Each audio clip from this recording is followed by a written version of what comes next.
Good afternoon, everybody, and welcome, Mr. Comptroller General, Senators, Congressmen, and our friends in the media. We're here to discuss GAO's biennial high-risk list of agencies and programs at high risk of waste, fraud, abuse, and mismanagement. Programs, in other words, that are in need of broad reform. I want to thank Gene Dodaro, Acting Comptroller General, for the work that you and your team at GAO have invested in this report. The General Accountability Office has been producing, to the great benefit of Congress, and particularly the watchdog oversight investigative committees that are represented here, have been producing these high-risk lists at the beginning of each Congress since 1990.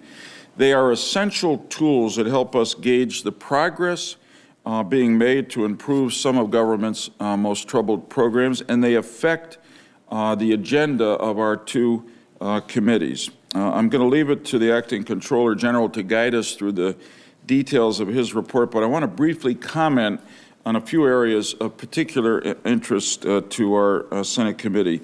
The inclusion on this year's list of the need to modernize the federal financial regulatory system is critically important. This committee held its first in what will be a series of hearings yesterday based on another excellent GAO report on the current patchwork of federal regulatory agencies that failed to anticipate or prevent the financial meltdown that has cost so many Americans their savings, their jobs, the value that they've had in their homes.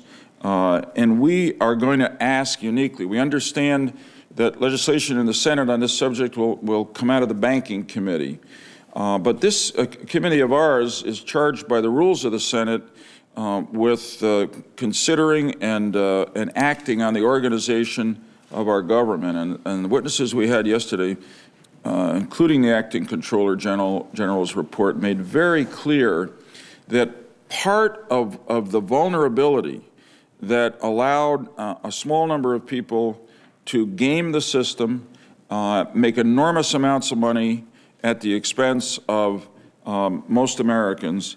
Part of the problem was that we have a patchwork of regulatory agencies. There's too much room in between for people to slip and hide at the expense of the public interest. And in fact, these large institutions play federal regulatory agencies off one another. So this is going to be a real focus of our Senate Governmental Affairs Committee this session from an organizational point of view. And in doing so, we'll make recommendations to our colleagues on the Banking Committee and perhaps introduce amendments when the legislation is considered on the floor. Second, we are now the Senate Committee on Homeland Security and Governmental Affairs, and so the GAO's listing of the Department of Homeland Security once again is distressing, but I must say not entirely unexpected. We are acutely aware of the department's progress over the years of its existence, short as they are compared to other governmental agencies, but we're also aware of the department's shortcomings.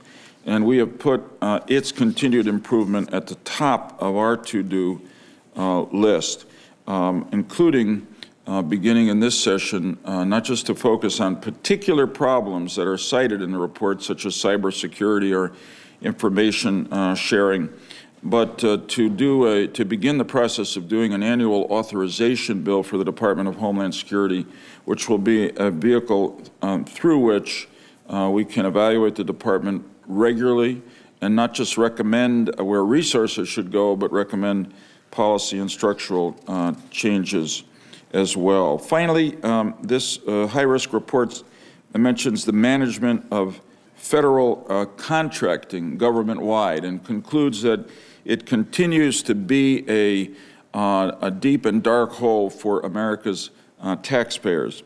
GAO reports that agencies have made some progress addressing weaknesses over the last 2 years, but we obviously have a lot more that we all need to do, particularly since spending on contracts last year by the federal government rose to an astounding $532 billion. That shatters the previous year's record of $465 billion.